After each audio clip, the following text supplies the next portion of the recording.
আর পাগড়ির কিছু অংশ ছিঁড়ে এই মরা সাপটাকে পেঁচায়া দাফন করে সেখানে আপনার মাটিতে পুঁতে ফেললেন, মানে দাফন করে ফেললেন।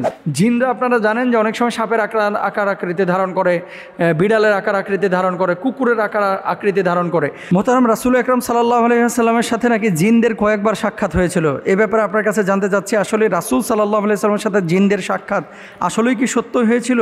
যদি থাকে প্রমাণ কি? অনেকদিন আগে মনে হয় আলোচনা করেছিলাম কোন এক মাহফিলে। আল্লাহর হাবিব সাল্লাল্লাহু আলাইহি ওয়াসাল্লামের সাথে জিনদের মোট 6 বার সাক্ষাৎ হয়েছিল।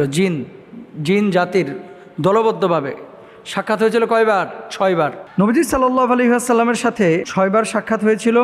এর মধ্যে 2 বার হয়েছিল মক্কায়, 3 বার হয়েছিল মদিনায়, আর মদিনা মক্কার বাইরে হয়েছিল 1 বার। আবারও বলছি, আল্লাহর হাবিবের সঙ্গে জিনদের 6 বার সাক্ষাৎ হয়েছিল। এর মধ্যে মক্কায় হয়েছিল 2 বার, মদিনায় হয়েছিল 3 বার, মক্কা এবং মদিনার বাইরে হয়েছিল 1 বার। আপনি বলবেন যে কি